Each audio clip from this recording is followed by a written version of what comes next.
Hello, my name is Esma, and today I'd like to speak to you a little bit about our intellectual property, what we do with it, and possibly what we could be doing differently. It's actually kind of interesting how I came about choosing this topic. I was going through my teaching portfolio and came across a link to a blog post that one of my favorite students, and I know we shouldn't have favorites, but it was a reflective blog post that he had written about our grade 9 biology field trip to Cat Tien National Park in Vietnam. In his post, he expressed a slight apprehension at staying in a jungle for 3 days. He had never been to one before. He also described his experience, what he learned about poaching at the Bear and Wildcat Rescue Station. I don't know if you can make out what Lucy the leopard is holding in her mouth there. We had just watched her hunt down a chicken, and that was when she finally caught it. He also included some great photos of the flora and fauna in the park, and of course his classmates. Yes, that's me blending in with the boys at the back in front of a 900-year-old tree. It was amazing. So why is it so important that he chose to take this information and put it online for others to read? Aside from the fact that me, his teacher, made him do it, of course. We'll get back to that in a bit. There has been a sort of overarching theme of openness in our COTEL courses so far, and we've discussed the tremendous learning opportunities that could be made available as a result for teachers and students alike. One of the people that I found quite influential was Don Tapscott. He is a business consultant and author. In his book, he suggests that openness encompasses four key elements. And although most of what he proposes is geared towards companies or similar organizations, his ideas can definitely be applied not only to teaching and learning, but to how we live in general in the 21st century. The first element he describes as collaboration. Boundaries need to be made more porous, allowing information and other intellectual property to flow in all directions. Collaboration helps to harness creativity and innovation. It can give kids a sense of pride, push them to put their best work forward, share ideas with peers worldwide, and improve on existing ideas. He says humanity is building a machine, and this enables us to collaborate in new ways and on an astronomical basis. There are countless benefits to creating a classroom culture that allows children to achieve greatness by connecting with others in various ways.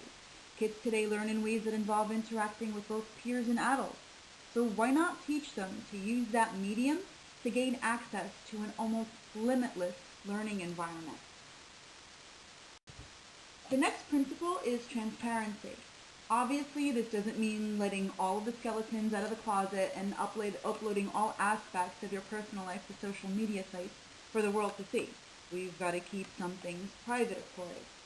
It's transparency in the form of communicating information to stakeholders, people that have an interest in what you're doing, making, or what you have to say, for instance. In education, transparency could be in the form of a bi-weekly newsletter to parents outlining what the children will be learning in class. In my previous school, we used Moodle and then switched to Edmodo in my final year.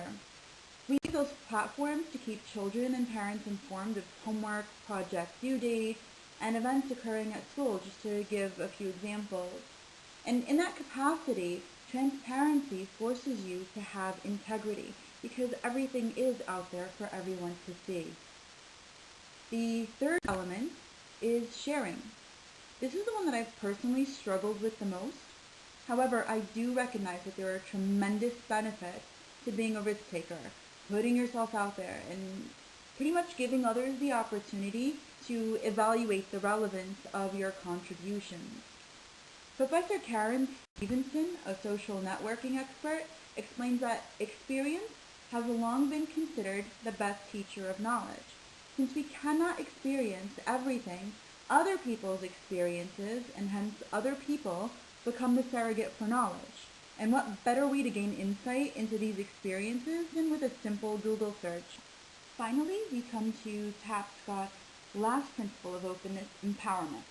This is empowerment in the form of having access to knowledge, having access to the information that's out there, being able to use it to construct your own ideas, come up with new inventions, make discoveries, um, empowering pharmaceutical companies like Dr. Jay Bradner and his colleagues, and several other organizations are doing this, by the way, by openly sharing research and their findings to help pharmaceutical companies develop drugs to fight diseases like cancer for the common good. How exciting is that?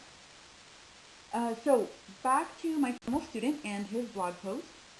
How do his actions tie into all of this? Like Professor Stevenson said, we can't possibly experience everything on our own. His post was made accessible globally, so it's highly probable that children all over the world his age had the opportunity to read about his jungle experience and gain knowledge about that experience without actually being in Vietnam. There are organizations out there that have taken this idea of virtual experience further by streaming virtual field trips live for students all over the world that can't necessarily make it out to those locations for whatever reason, be it financial or otherwise. This is another project that my seventh graders worked on last year. They were meant to research the structure and function of the human eye and present their findings to the class. So one group decided to spend days upon days creatively building this human eye model in Minecraft and then uploaded their presentation onto YouTube for everyone to enjoy. Hopefully it'll inspire other students to think more creatively, or even teachers to broaden their understanding of what inspires children to learn or get excited about doing schoolwork. The level of connectivity made possible today has never been available to any previous generation, certainly not at this magnitude. Imagine the potential of unearthing these resources in classrooms. Thank you so much.